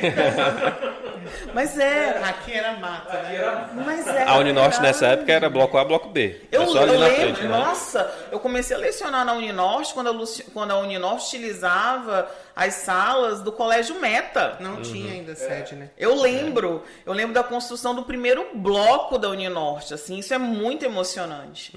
E aí depois eu fiquei um período longe do Acre, porque eu sempre tive esse meu sonho de ter as minhas titulações por estar na docência. E aqui não tinha essas oportunidades ainda, né? Não tinha, Na verdade ainda não tem tem, pouco, não né? tem. Tá Quase começando não a tem. construir uma Tá coisinha assim, começando né? a surgir, assim. E aí surgiu a oportunidade de iniciar meu mestrado em Direito Internacional na Uniceub em Brasília. Não consegui concluir por questões do destino mesmo, retornei ao Acre e curiosamente surgiu o mestrado na época FAAL, Numa parceria, né? num Dinter com a Universidade de Marília, e aí eu... Aproveitou, né? Na verdade, é aí que eu e a Tatiana nos conhecemos, encontramos. né? Nós tínhamos uma amiga em comum que trabalhava com a Tati e comigo, em instituições diferentes, mas, né? E aí, então, nós tivemos a oportunidade de conversar, mas, na verdade, a gente conheceu mesmo, né, Tati? A gente chegou a conversar presencialmente, pessoalmente, no dia do processo seletivo Foi mesmo. do mestrado. E Foi aí, pela então, loucura. mas a gente já Já se conhecia sabiam, de né, nome, quem era, é. né? E assim, o universo, como a gente fala, né? Era pequeno o suficiente pra gente já ter ouvido muito Sim. falar um do outro. E a gente se apoiava muito também. E aí a gente gostou um do outro muito rápido. Verdade, muito. E aí entramos no mestrado juntos, né? Sim. Da Unimar. Comemoramos juntos o dia que saiu o resultado. Foi. Porque a gente estava muito Da seleção, nervoso. né? Foi um processo, Foi foi um difícil. processo bem complicado. Tudo de errado que podia acontecer aconteceu comigo, a Tatiana, no dia da prova. Por exemplo, uma das coisas que eles permitiam no processo seletivo, no dia da prova, era levar o vademecum. Eu esqueci o vademecum. não tinha. Todo mundo fazendo com Passou uma passada do vademecum. Enem, você. Escrevia, citava o artigo, fazia referência a vários artigos, a súmula. E você só de Enfim, cabeça. E eu, tipo, E eu cara, também. nós na cara e na coragem. Isso me lembrou quando eu fui fazer o exame da OAB, eu te liguei, eu tava na PAI, Danilo, eu vou fazer o exame, preciso do vademecum trabalhista, só tem 2018, acha que dá ainda? Então, com o receio de acontecer isso, eu te liguei, não sabia nem dessa sua história. E aí, então, a gente ficou apreensivo, né, Tati? Foi. Nossa, não vai dar certo, como é que vai ser? A Tatiana ficou mais... Nem entrevista. Aí depois teve a Meu Deus entrevista. do céu. Nós éramos, o mestrado normalmente, né, não todos, mas a maioria tem linhas. Porque existe uma estrutura, por exemplo, de Marília, como é São Paulo, contexto de São Paulo, é muito economia, direito econômico, empresarial, né, aquela linha. Aí tinha uma de direito público, uma linha de direito público, tributário e ambiental, até entrava nessa área, e outra que era a minha, que era de direito privado e processo. E como eu processualista, a Tati ambientalista, ela foi para um lado, eu fui para o outro. E aí a entrevista dela foi como era a linha 1, eram outros avaliadores, né? Avaliadores, a Tatiana saiu da sala arrasada. Chorando. Com a cara de choro. E na minha linha eram outros dois avaliadores, né? Mais tranquilos? Uma das avaliadoras foi nossa professora, inclusive. Dela também, na verdade, os dois foram professores, né? Foram. Na minha também, na verdade, os dois. Uma delas era uma professora que eu acho fantástica. Assim, publiquei com ela, inclusive, minha primeira A1 foi com ela. Fantástica. Foi uma publicação com ela. Foi Diga uma das o nome primeiras. dela, que ela é A fantástica. professora doutora Mariana Santiago. Nossa, fantástica. Ela é baiana, mas dá aula na Universidade de Marília. Ela é fora, assim, ela me abraçou, me recebeu, né, dentro desse contexto. Então, para mim, na entrevista foi menos pesado, né, Tati? Para mim. porque ela estava lá, na época eu estava terminando a minha especialização em gastronomia. Gastronomia. Eu não lembro, você chegou a terminar essa? Sim. É especialista mesmo em gastronomia. Especialista em gastronomia. Aí o Danilo vai na casa vai na casa dos amigos, olha, eu tenho um especialista em gastronomia aqui em casa, né? Chique. Preparando o lanche da tarde. Para cozinhar, infelizmente. Mas aí, assim, e eu lembro até que ela ficou maravilhada com isso, falou, nossa, adorei. E o outro avaliador falou assim, isso é péssimo. Olha que incentivo, né? Você não vai ter tempo para fazer um mestrado em Direito. Então eu acho que você vai desistir. Na minha banca de publicidade foi assim, um anjo bom e um anjo mau pra mim também. E aí, então eu lembro até hoje. Nossa, com ela, se eu não estou enganado, posso estar enganado, mas parece que com ela eu tirei 100 e com ele 85. Eu fiquei com 92 de média. Mas já a Tati, quando chegou fora, a Tati estava arrasadíssima, né? Arrasadíssima. E aí, quando eu recebi, eu não sei, eu não me recordo Mas bem. como foi a entrevista, Tati? Fala aí pra gente. Nossa, a entrevista, eles me perguntavam sempre, mas você vai ter tempo, porque a época eu estava à frente de um cargo de gestão, era docente e advogada. Então, mas eu sempre fui habituada a trabalhar 3 turnos, sempre. Então, assim, na época do Ministério Público, eu trabalhava manhã, tarde, à noite eu estava Até na sala hoje, de a gente aula. troca muita mensagem tarde Até da hoje. noite, né? Também. Então, eu acredito que é interessante até falar sobre isso. Nós estamos habituados a trabalhar 3 turnos, Sim, não é? sim. Quando a gente faz aquilo que gosta, a gente não vê a hora. Vai Nossa. que vai. Cansa, mas... Cansa, com Nossa, certeza cansa. que interessante. Depois eu vou refletir melhor sobre isso, mas se torna algo natural, não é? Ter 3 turnos de trabalho. A Luciana, que tá aqui lá em casa, ela fala assim, olha, você se prepara pro burnout, tá? Bom, mas tem uma frase que a assim, gente não- já ouviu é. pequeno, que era assim, algo do tipo, como é que é, se você trabalhar naquilo que gosta, você nunca vai ter que trabalhar. É um pouco essa sensação. É essa sensação Quando você mesmo, gosta, de fato, Lúcio. Você veste a camisa que você gosta. É verdade. Trabalho mas é mais prazeroso, né? No meu caso, é algo mágico. Eu, quando abro a porta da sala de aula, agora nós estamos em um outro momento que é o sistema Online, né? híbrido, mas realmente parece que o cansaço do dia desaparece e é revigorante. Eu comentei com vocês, né? A Tatiana me abriu as portas para a docência em Direito, sou muito grato. E me abriu uma segunda sou porta grata. nesse semestre de só ministrar trabalhista. Aí eu tô na minha praia, tô em casa, né? Ele também teve uma Você questão estratégica. percebe que, olha como isso é legal, você percebe que tudo é cíclico. O que ela fez, Sim. Eu percebi ela tava aqui, olhando pra você eu percebi, olha, Nossa, por isso que ela foi verdade. abrindo as portas para Mas mim, porque ela foi. sabe como é Sim. viver essas etapas, Nossa, né? olha como é legal você ter Sim. uma porta E não foi aberta. consciente, não foi consciente, Foi. né? Mas foi consciente. Quando eu conheci o Leonardo, tudo é um universo. Eu lembro como se fosse hoje o dia que ele me enviou uma mensagem. As disciplinas que estavam certas para uma docente, não deu. Ela desistiu porque surgiu uma outra oportunidade e ela não quis assumir esse compromisso. E logo em seguida eu recebo a mensagem do Leonardo. Eu só sondei assim, no dia em que eu quiser Exatamente. tentar dar aula, como é que eu Foi. posso fazer, lembro né? como se fosse hoje. Segunda-feira começa. Foi mais ou menos isso. Olha, eu Foi. não sei se o dia vai ser, mas Eu tá aí, estacionei segunda-feira. o carro na frente da minha casa. Aí eu liguei imediatamente pra ele. Leonardo. Tem essas disciplinas aqui. Foi. Não foi assim? E foi mais ou menos o seu caminho, porque Foi. uma já era trabalhista e 2 não era penal. Exatamente. Penal não é minha área, né? Mas eu pensei, bem, é a porta de entrada, né? Sim. Foi o que aconteceu com... Empresarial não é só praia, mas foi a porta Eu de acho entrada. que todo professor, quando está começando, até que ele tem que se achar ainda, ele acaba fazendo esse papel de pegar disciplinas que às aparecem, vezes né? não são. Outra, o quanto isso ensina pra gente. Muito. Sim, sim. Me ensinou demais. Eu fui inclu- professor de direito social, que não é assim, até a minha proximidade com o trabalhista, mas eu sou processualista. Então, assim, foi de teoria do direito ali, eu ainda não. Então, assim, eu acho que o Lúcio foi meu professor de empresarial. Eu tô lembrando aqui, eu dei aula de títulos de crédito e contratos Nossa, mercantis na sexta-feira à noite. Hoje eu não Sim, quero nem também papo com aula. isso, só na faculdade.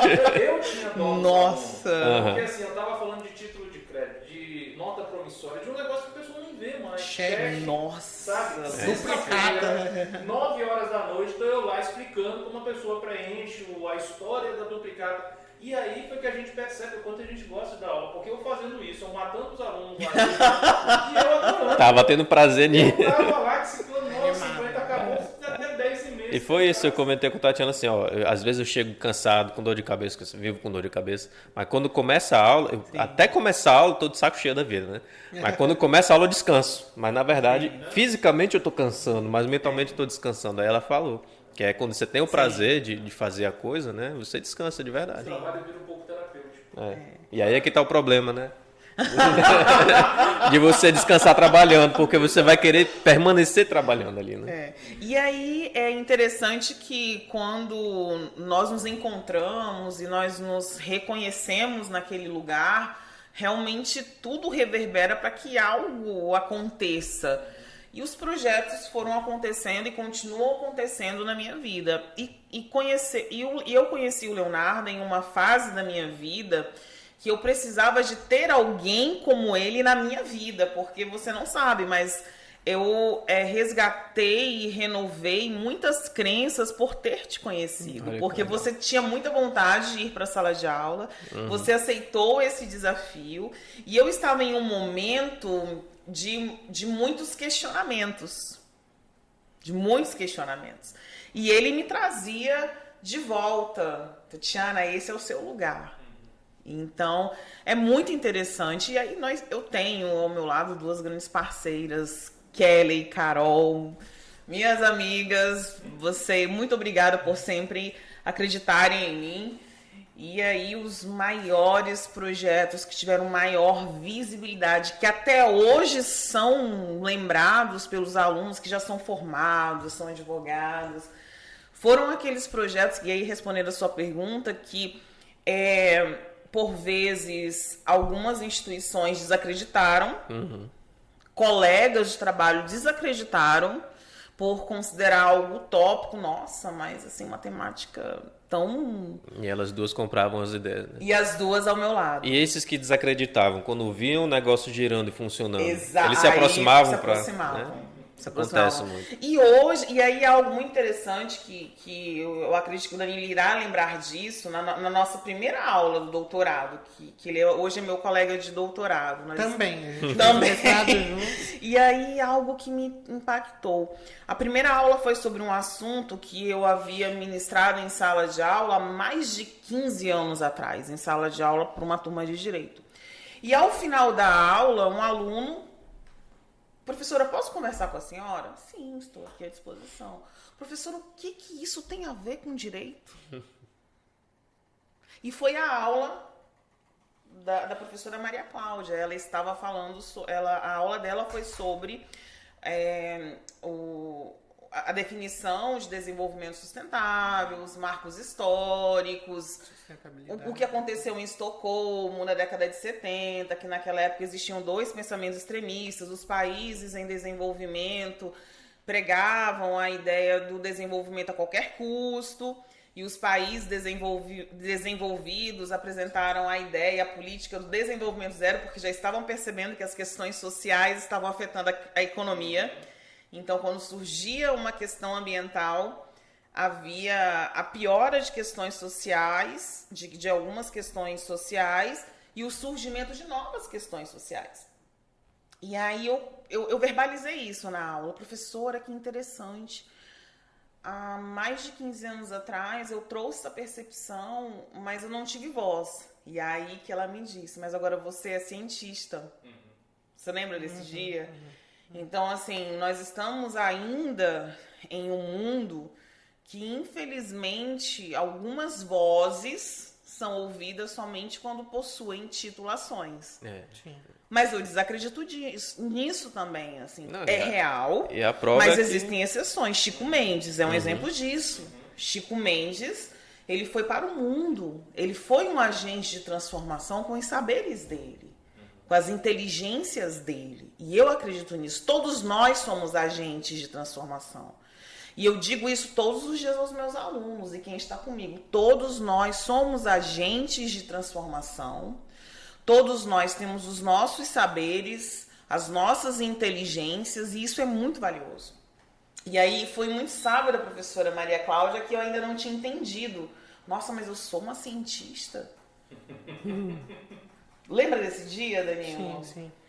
Porque ela muito foi, interessante. ela até parou um pouco para falar o que é, na verdade, ser fazer cientista, ciência, né? Ser cientista, porque... Que ainda é muito vinculado a jaleco, a laboratório, Exatamente. né? A ciência Exatamente. social, eu acho que ainda nem tem a percepção do grande público do que de fato é a ciência social, né? E muito menos ainda, porque hoje a gente já até separa o nosso doutorado em ciência jurídica. Exatamente. Então, assim, hoje a gente Ciência nem jurídica. fala mais que ela está dentro do grupo das ciências sociais aplicadas, ela é uma específica. Já é a parte. Que é a Sim. ciência jurídica. Sim. E, assim, na verdade, tem gente que fala assim, mas então teu doutorado não é em direito. Não é, meu doutorado ele vai além do Ciência direito. jurídica. Ele não fica limitado ao direito, ele fala sobre várias outras coisas. Ele vai ter um resultado útil, ele vai ser executável, ele vai dar a solução ao lead. De que adianta ter um processo que vai seguir toda a ritualística e vai chegar em lugar nenhum? A forma pela forma, né?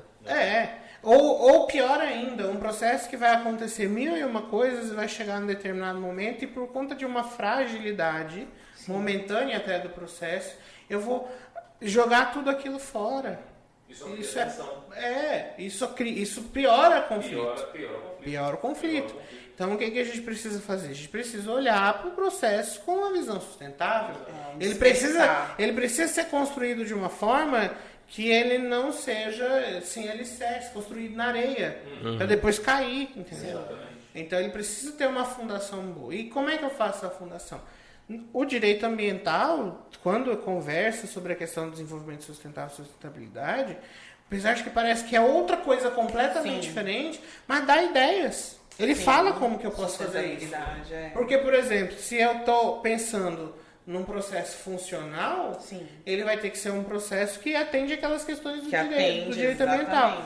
Tecnologia, proteção tecnológica, social, econômica, e várias dimensões, né, que se falam hoje da sustentabilidade. Então, e o direito ambiental? A gente vincula muito à natureza, né? Sim. Mas ele já abrangeria hoje todos os meios ambientes, inclusive trabalhista, que a gente vê muito na Todos trabalhista. os ramos, é o que eu costumo dizer Direito aos meus ambiental, alunos, todos os ramos. Desde 1981, nós temos a Política Nacional de Meio Ambiente, que nos traz uma classificação. Meio ambiente do trabalho, meio ambiente artificial, meio ambiente cultural, meio ambiente natural. Mas hoje nós estamos já discutindo o meio ambiente virtual. Sim, com esse negócio de metaverso aí, a gente já começa a discutir Bem-estar. muito embrionariamente ainda, mas há sérios no ambiente virtual, que já existe, ambiental. mas se a tendência das grandes corporações é que a gente tem uma imersão cada vez mais no virtual, o que é que pode acontecer no físico que vai se repetir lá e talvez até pior? Porque lá tem uma máscara, né? Eu posso estar com o avatar de uma mulher e sendo um homem aqui desse lado. Em todos os ramos posso me do disfarçar direito. muito bem lá. Exatamente. Como o Danilo muito bem colocou sobre o direito processual, o direito processual ele deve ser sustentável. Nós sabemos que, na atualidade, a mediação, por exemplo, desafoga e coopera muito com o andamento processual. Nós sabemos que o perfil, e aí falando sobre ensino jurídico, o perfil maioritariamente que eu sinto em sala de aula é que os nossos alunos ainda são muito estimulados para a judicialização. Eu sinto isso. A gente conversou sobre isso, né? Se as faculdades ensinam a não judicializar. Eu sinto ainda isso. E apesar de estarmos na pós-modernidade, e em uma era que nós ainda estamos buscando entender com a pandemia, que isso nos trouxe, né? A pandemia nos trouxe muitos questionamentos, a velocidade do tempo, a sustentabilidade, e isso eu aprendi no doutorado, já vem se consolidando em muitos países a ideia de que o novo paradigma do direito é a sustentabilidade. Sim. Então, um direito processual civil, o que fazer para ele ser sustentável, para atender às necessidades das pessoas, do bem comum. Nós estudamos muito no doutorado a percepção do direito transnacional. Então, assim, o direito transnacional do direito processual. Eu não sei se no futuro, por exemplo, existirá... nós já temos os tratados, alguns tratados internacionais que nos apresentam planos globais. A própria Organização Mundial da Saúde nos apresentou ao mundo um plano de ação de vacinação, por exemplo, para combater a Covid-19. Então, isso é buscar a sustentabilidade da saúde das pessoas, por exemplo. E trazer esse estímulo aos nossos alunos, promover o estímulo da cultura da paz, aprendizagem para a vida, incentivar que os nossos alunos desenvolvam habilidades e competências relacionadas ao marketing digital, ao empreendedorismo. Direito processual é o espírito do direito, na minha opinião. É o esqueleto, né? É o esqueleto. Eu considero o direito processual o espírito mesmo. O andamento do processo, os ritos. Então, como ter um atuar célere que atenda os anseios da sociedade. É uma mudança assim, muito radical. Se a gente vai parar para pensar do Código, por exemplo, de 73 para o Código de 2015, no Código de 73, a ideia que passava é que o direito processual era o ringue. Aqui estão as cordas, aqui está o tablado, não vale dedo no olho, não vale... Essas são as ferramentas, né? As armas, né? O que ficar em pé no final, ganha o processo. Se ficar 10 até a contagem de 10 deitados no chão, Exato, você perdeu. E hoje, a gente já percebe, olha, isso não deu resultado. Sim. Historicamente, isso não deu resultado. A gente não chegou a um resultado eficiente. Eficiência. Essa é a palavra. Que a gente está fazendo isso, não deu certo. Essa é a palavra. E como é que a gente vai fazer dar certo? Para fazer dar certo, a gente precisa cooperar. A gente precisa... A mediação na base é uma grande cooperação. Sim. É onde você fala, beleza, eu vou te ouvir, eu não vou te xingar, eu vou ouvir qual é a tua queixa, qual é a tua opinião, vou ter empatia por isso. Empatia, outra palavra importante. Importantíssima. Isso, sim. Eu costumo dizer que para uma sociedade polarizada, o melhor remédio que a gente tem é empatia, é cooperação, é mediação, porque não dá para, se realmente a gente for agir como gasolina nesse Brasil que está muitas vezes acontecendo em termos sociais, a gente vai ficar, como dizia o Gandhi, segue em banguela, todo mundo mesmo. Porque não dá mais, isso não traz resultado prático. E você sente que os seus clientes, que eu sei que você tem uma atuação muito forte em conciliar, eles apostam na ideia, eles falam, não, vamos tentar. Eu tenho um trabalho pedagógico que eu acho bem interessante, porque eu digo para a pessoa, quando a pessoa chegar lá para mim, por exemplo, numa ação de separação, e eu percebo, eu falo, olha, vamos falar francamente, você quer usar o processo para fazer mal ao outro, não quer? Você joga aberto assim? Joga aberto. Outra coisa que o CPC 15 acaba dando uma atenção interessante é isso, é deixar as coisas o mais claras possíveis. Sim. Tipo assim, abre. Eu acho que o maior indicativo disso, além da própria cooperação, é o próprio artigo 10, que fala ainda da devidação das decisões surpresa e tudo mais.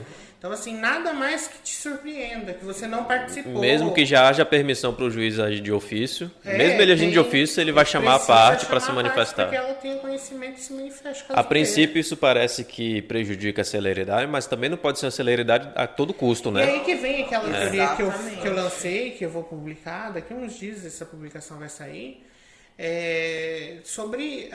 como eu preciso olhar para o direito sob uma ótica, do direito processual, sob uma ótica de sustentabilidade. A gente fala muito assim, o direito processual como instrumento da sustentabilidade, mas essa sustentabilidade é ambiental. Aqui eu estou falando de outra coisa, estou falando de aplicar conceitos de sustentabilidade a uma utilização do direito processual. Exatamente. Para eu evitar, por exemplo, que o processo lá na frente falhe, e aí eu tenho que voltar a anular atos, tenho que reproduzir atos, refazer atos. A pessoa, o cliente, ele vai gerar uma expectativa que não vai dar certo. Exatamente.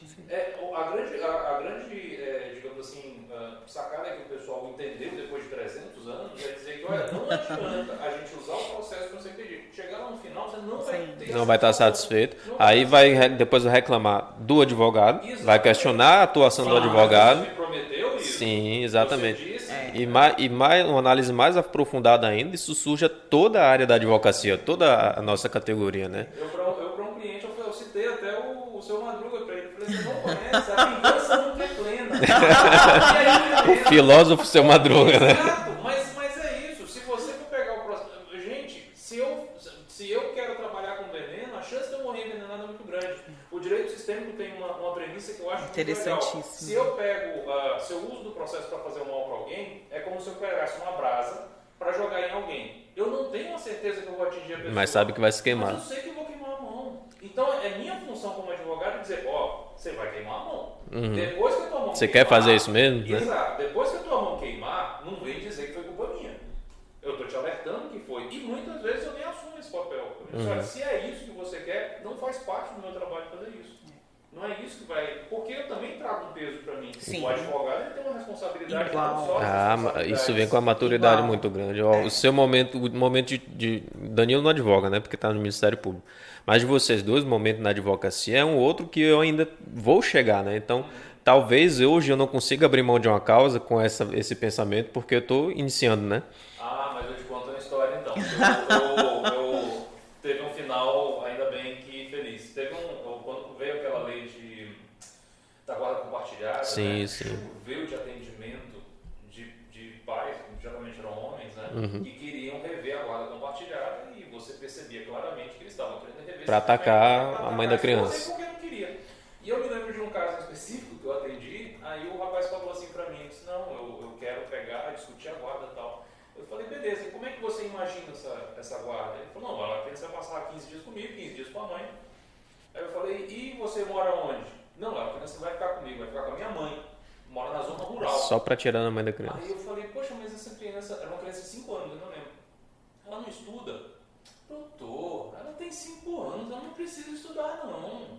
Eu vou lá deixar ela com a minha mãe e ela fica lá e tal. E eu falei, então com isso você só não quer pagar esse meio salário mínimo que você paga? Eu falei, ok, o senhor faz? Eu falei, faço. Quanto é que o senhor cobra? Foi 40 mil. E deixa com ele se ele paga ou não, né? Um pulo da cadeira. Aí ele falou, doutor, isso é absurdo. Eu falei, é absurdo o que você está pedindo para eu fazer. Olha só, você está querendo que eu estrague a vida da sua filha. Você acha que eu vou cobrar barato para isso? É lógico que ele meteu a mão no bolso e cobrou aqui os 40. Porque eu também não sei o que eu ia fazer. Mas se ele puxa a mão no bolso para os 40, eu sabia que ele não. Então eu joguei alto. Né? Mas a ideia era fazer com que ele percebesse que aquilo lá era uma briga inglória. Esse é a grande sacada que a gente precisa ter do direito, assim. Tudo pode ser desvirtuado. Sim. Eu, particularmente, acho que a lei da guarda compartilhada, por exemplo, foi a coisa mais fantástica que existiu no mundo. Porque esse negócio de filho fica com a mãe para pagar pensão, isso aí é a coisa mais... Desculpa o termo, mas é a coisa mais retardada que existe no mundo. Pai é pai. Não precisa, criança precisa. A função de pai não envolve dinheiro, na verdade. Não. O dinheiro assim, o Estado pode dar, até com a bolsa. E a mãe vamos pode supor, ser né? o mais fantástica possível. Ela pode suprir todas as necessidades, mas ela não é pai. Ela não é pai. Às vezes, ela tem a necessidade de cobrir uma parte. Suprir a falha porque ali, o pai né? morreu, porque o pai não está ali. Mas o ideal não é isso. Não é trocar pai por dinheiro. E eu vejo muito isso, tipo assim, até no direito ambiental. Tem gente que usa o direito ambiental, de uma certa forma, para prejudicar o bom andamento das coisas. Vou dar um exemplo. A gente teve aquele problema da ponte que ligava o Acre lá, a Rondônia e tudo mais. A gente teve muitos casos de que a obra da ponte foi embargada por questões ambientais, mas não com o interesse de proteger o meio ambiente. Só para atrasar. Mas só para atrasar. Por isso que demorou anos para o negócio sair. Qual era o objetivo? O objetivo não era a proteção do meio ambiente, até porque chegava um certo momento, o embargo caía, porque se percebia que, na verdade, aquilo ali era ficto, né? Então, assim, o direito, o novo usuário do direito, ele precisa ter essa sacada de, tipo assim, tá, você tá usando porque você precisa usar, ou você está usando porque... A realidade, eu não sei se é o que eu vendo, eu não sei qual processualista desses mais antigos que ele fala, o direito não se separa da realidade. Sim. É a realidade com que a gente trabalha. Sim. Então não adianta, se a gente percebe que o discurso tem alguma coisa por detrás, faz parte, a gente tem métodos de comunicação, de tirar esse lençol de cima e falar o que a gente está falando realmente. Sim. Vamos ser francos, isso daqui tem segredo profissional, não precisa, abre o coração, o que você quer disso aqui? Né? Porque você tem que se perguntar o que você quer do processo. Você não vai ter um resultado eficiente se você não sabe onde você quer chegar com o processo. Né? E isso não é o advogado que vai É aquela lance do litigar por litigar, litigância por litigar. Isso, tipo assim, eu vou abrir o processo, eu vou iniciar um processo simplesmente pela minha vontade de brigar com outra pessoa. Exato. E isso não vai gerar. É incrível, mas as pessoas não têm ideia de que isso gera mais sofrimento. Sim. Sabe? Isso gera mais sofrimento. E a pessoa precisa muitas vezes, e isso eu acho que é um dos aspectos mais modernos que a gente tem no direito, de virar para o cliente e falar, meu amigo, você vai sofrer com isso. E isso é promover a cultura de paz. Total. O ideal que nos é apresentado desde a Declaração Universal de Direitos Humanos, historicamente, é que todos nós devemos incentivar a cultura de paz. E na atualidade, mais do que nunca, com a pandemia, isso se tornou muito real. Sim. Muitas pessoas pararam para refletir o que é essencial ou não nas suas vidas. O que pode abrir mão e o que é necessário ter, né? Exatamente, o que é verdadeiramente necessário. Exemplo, no Acre, nós tivemos um período que faltou álcool. Foi mesmo. Pessoas estocavam álcool nas suas casas e os profissionais de saúde, os pacientes não tinham álcool. Era limitada a compra de álcool. Era perigoso, né? Sim. Fazia até estoque perigoso. muito grande. Inclusive, eu acho que lá pelos anos 90, eles começaram a reduzir a venda de álcool líquido para incentivar em gel por causa desse perigo de ter o álcool líquido em casa. Porque o álcool líquido ainda é pior. Né? Mas por que acontece isso? E aí eu vou citar Marcuse. Marcuse nos apresenta uma definição, salvo engano, na década de 70, eu acredito que sim, que ele faz uma análise do homem unidimensional. Desde a Declaração Universal de Direitos Humanos, nós entendemos que o ideal do atuar humano é a atuação fraterna, pensar no outro, tanto que a nossa própria Constituição Federal Brasileira nos traz um direito fundamental que é para pessoas que ainda não foram concebidos no planeta Terra, que é o direito a ter um meio ambiente ecologicamente equilibrado, lembrando que não somente sob a perspectiva da proteção dos recursos naturais, para as presentes e futuras gerações. Mas o que Marcuse nos apresenta? O atuar do homem unidimensional para atender às suas próprias necessidades, sem pensar nas necessidades do outro. Se eu sou uma mulher multidimensional, eu me preocupo com o outro, eu tenho essa capacidade, mas aí eu lembro de Maslow, que nos traz a teoria das necessidades humanas, uma pirâmide. Lá no topo, a autorrealização. Aqui na base, as nossas necessidades fisiológicas. As pessoas estão tentando inverter completamente hoje em dia, né? No Brasil, nós temos ainda pessoas que lutam pela sua própria sobrevivência. Para matar a sua fome, para matar a sua sede. E aí, como dialogar com esse indivíduo, que é importante proteger esses recursos ambientais para as futuras gerações, se ele não está conseguindo ter as suas necessidades fisiológicas atendidas? É muito complexo. Isso nós discutimos muito no doutorado, porque nós temos o direito tributário, nós temos a consciência de que o sistema tributário brasileiro, não somente no nosso país, mas de outros países, devem atender os anseios da sociedade e fazer com que esses mínimos existenciais sejam resguardados. Mas como discutir isso? Discutir com alguém que está lutando pela sua própria sobrevivência e entender que ela tem que pensar no outro. A pandemia nos trouxe muito isso. Isso eu percebi muito forte. Algumas pessoas que tinham um atuar unidimensional começaram a se tornar solidárias. Olha o que aconteceu no Amazonas. Sim. As pessoas se comoveram. A pior situação foi lá no Brasil, né? O mundo se comoveu e passou a cooperar com o que estava acontecendo no Amazonas. Artistas mandando cilindro de oxigênio. O Ministério Público daqui, quando conseguiu suprir a necessidade daqui, começou e teve grande exemplo. Uma certa sobra, a gente começou um grande exemplo. De ajudar.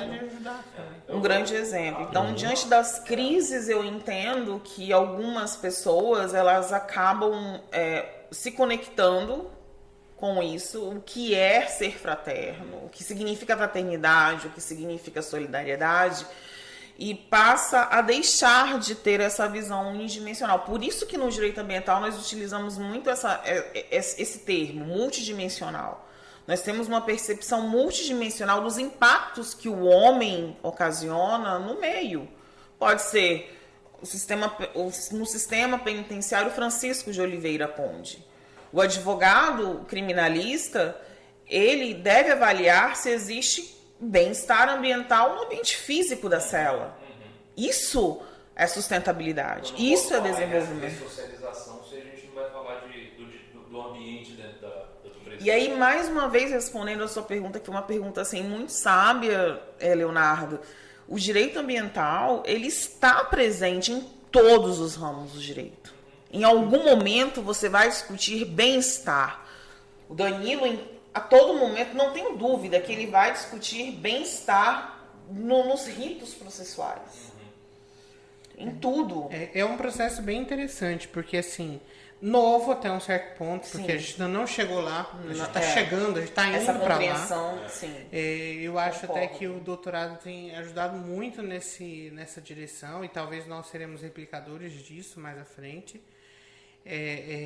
Por isso que foi... E aí como as coisas funcionam, né, Tati? A Tati sempre foi uma pessoa, né, ela gostava do direito ambiental antes de gostar do direito, queria o direito ambiental antes de gostar. Verdade. Foi atrás da Univale por isso. A região sul. Estudou, fez a graduação dela na Univale, e aí chega no doutorado, a oportunidade que ela teve, né, foi exatamente de voltar. Exatamente. Conectado com o teu tempo, né? Com o universo. E os meus alunos hoje em dia, quando eu levei para a sala de aula a questão da Agenda 2030, lembro como se fosse hoje. Participei de um evento antes da pandemia, 2018, 2019, um pouco antes da pandemia. E um ex-aluno meu que trabalha no Tribunal de Justiça me parou no corredor. Professora, vem aqui. Sim, pois não. Professora, estou indo a Brasília. Porque o Tribunal de Justiça do Estado do Acre vai ter que implementar os Objetivos de Desenvolvimento Sustentável. E quando eu vou nos cartórios, hoje em dia, tem a plaquinha dos Objetivos do Desenvolvimento Sustentável. Nossa, estou vivendo tudo isso. Relembrando da sua aula. Relembrando da época que eu fui rechaçada. De verdade, essa é a palavra. Mas eu tinha as minhas duas colegas, a doutora Kelly e a doutora Carol. Me ouçam, vocês me fortaleceram. Mas o quanto que é importante ter aliados. E eu não desisti. E bons aliados. E não desisti. Nunca desisti, mas por ter esse apoio. Mas, infelizmente, não são todas as pessoas que têm esse apoio e acabam desistindo dos seus sonhos. Tem pessoas que não gostam de utilizar essa palavra sonho, mas eu gosto muito. Assim, eu sempre fui sonhadora, continuo sendo sonhadora, mas eu sempre busquei estratégias para realizar os meus sonhos. O sonho não é um sonho sozinho lá e eu aqui. Sozinho lá e eu aqui. A grande sacada do sonho é você saber quais são os seus sonhos e você saber como é que você exatamente. Um pro outro. E muitas vezes você só precisa dar o primeiro passo. Que as coisas parece que entram numa engrenagem, começam a girar. Sem dar o primeiro passo, nada vai, né? Isso é uma palavra, na minha opinião, das palavras mais atuais, é movimento. Movimento, Corre atrás, não te preocupa com os 3, 4 quilômetros. Vai os primeiros 100 metros, te movimenta, vai fazendo. você vai ver que uma porta vai abrindo 2, que vai abrir 4, que vai abrir 8. Daqui a um pouco você vai estar com várias possibilidades para aprimorar aquele sonho que está no ponto de partida, que você imaginou que seria de um jeito. E quando você chega perto, pode ser um jeito muito melhor. Sim. O sonho é muito importante. É né? muito importante. É muito importante A capacidade de sonhar nos movimentos, é verdade. Total. E o que eu entendo, que eu também acredito que existem anjos que surgem nas nossas vidas também. Energias assim, pessoas que surgem nas nossas vidas e renovam os nossos sonhos, as nossas estratégias. E o Leonardo surgiu em uma época da minha vida que alguns dos meus sonhos estavam...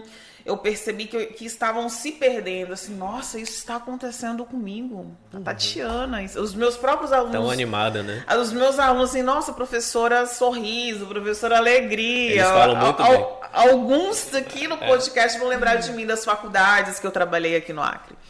E realmente, eu sempre tive esse espírito muito alegre, muito entusiasta para os projetos. E hoje, vejam só, na Educação 6.0, um dos pilares é a aprendizagem baseada em projetos.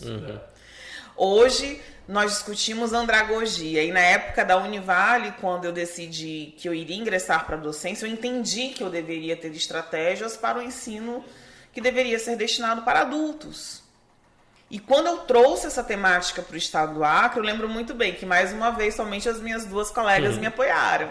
Kelly e Carol, mais uma vez, andragogia, que é o ensino para adultos. Aqui no ensino para adultos deve existir, no processo de ensino e aprendizagem, o aluno adulto ele deve se sentir inserido no contexto, acolhido. Sendo um sujeito ativo, né? Um sujeito ativo. Deve existir o fenômeno da cocriação em todas as aulas, que é a construção conjunta do conhecimento. Eles devem ser protagonistas também. Então, eu sou de uma geração que em sala de aula, o aluno, ele não tinha esse protagonismo. Ele era passivo, ele estava lá com a cabeça vazia e o professor... Era um Exatamente. Era um copia e cola, né?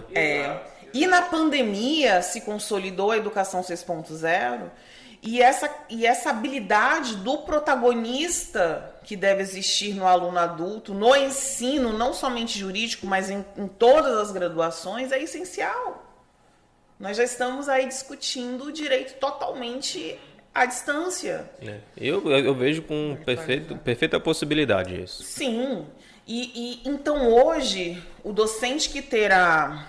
que alcançará o seu reconhecimento é aquele docente que ele consegue implementar estratégias andragógicas, e aí isso é bem específico da andragogia. Existem, exemplo, turma, a aula de hoje é sobre esta temática. Alguém trabalha, por exemplo, é sobre direito processual, vamos supor. Turma, alguém na turma trabalha em algum órgão e já esteja manuseando o processo? Professora, compartilhe conosco o que você faz. O aluno, ele constrói conhecimento. E hoje o docente, o educador, vamos dizer assim, ou educadora, em alguns momentos ele estará compartilhando saberes, mas ele também estará apreendendo saberes.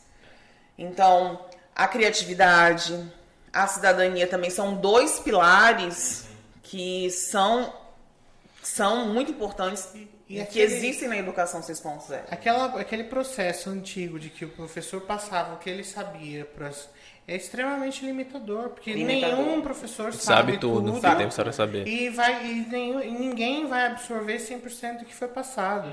E hoje a gente vive numa sociedade tão cheia de informação que é mais impossível ainda, né? Dentro do rol de improbabilidades, vai de improvável para improvável e meio.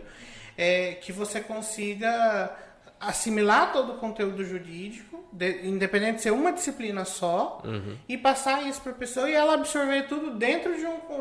Mesmo que eu tenha uma disciplina, sei lá, normalmente é 60 horas, né? Eu vou ter 300 horas para passar o conteúdo. Mesmo assim, e eu conseguindo o feito sobre-humano de passar tudo, de assimilar tudo e passar tudo, a pessoa não vai pegar tudo.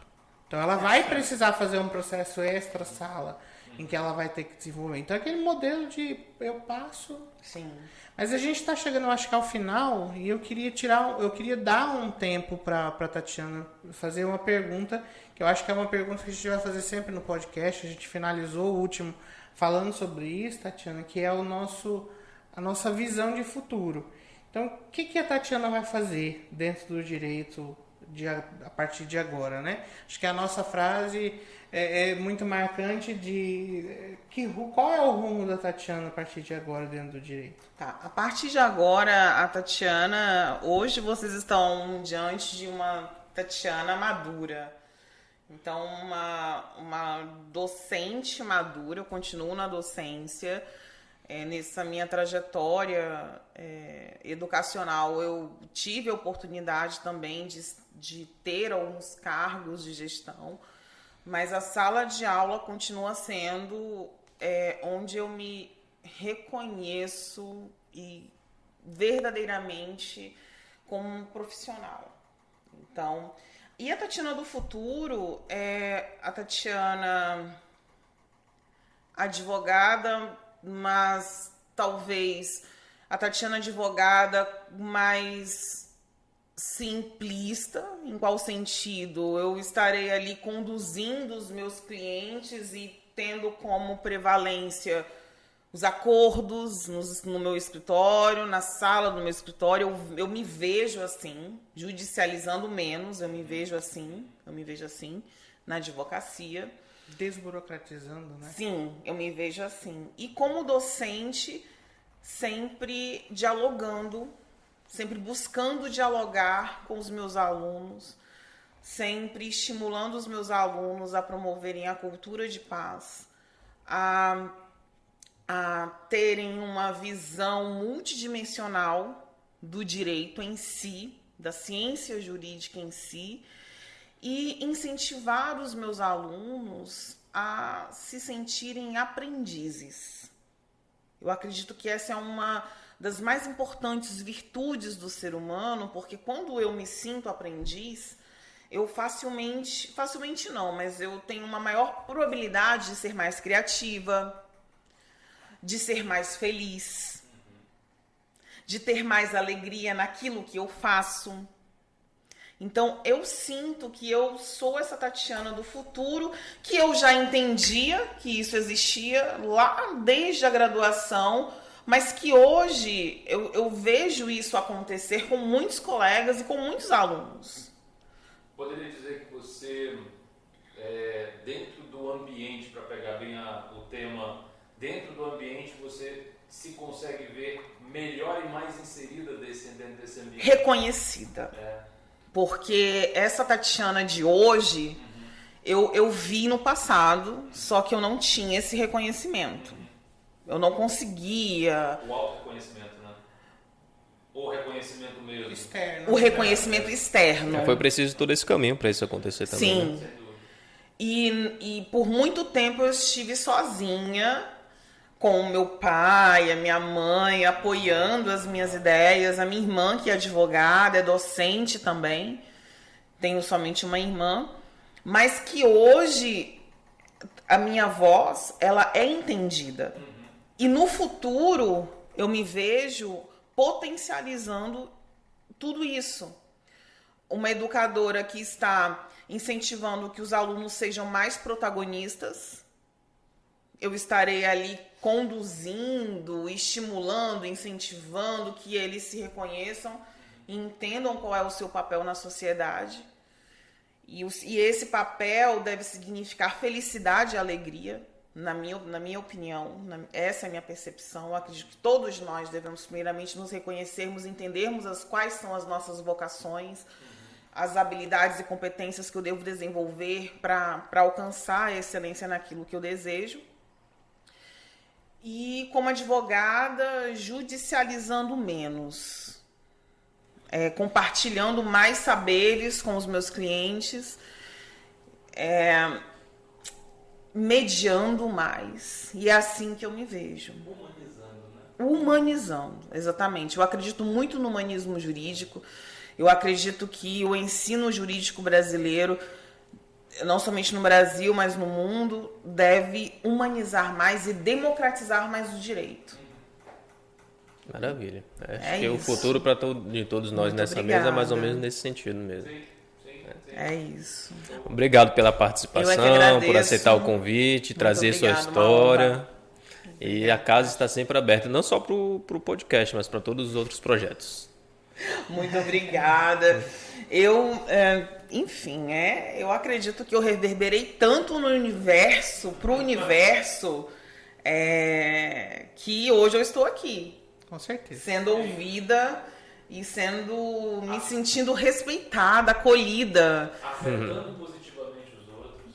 Eu agradeço muito a oportunidade. Eu quero fazer um agradecimento especial. Posso fazer? Pode, claro. Por favor.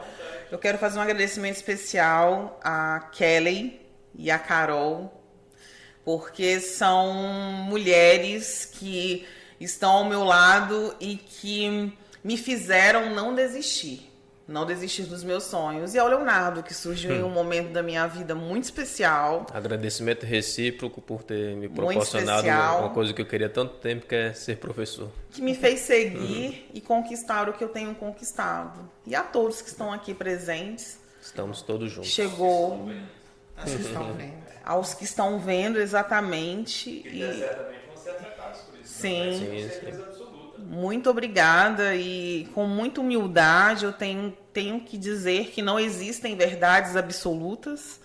Eu estou compartilhando parte da minha história de vida e todo o meu reconhecimento aos meus ancestrais, aos povos indígenas também do meu estado, do meu país. Não posso deixar de dizer que eu tenho resgatado muito junto aos povos indígenas essa conexão que eu tenho com o planeta Terra. Eu acredito muito nisso, que a tecnologia é ótimo estarmos conectados, mas a gente não pode esquecer da conexão com o planeta.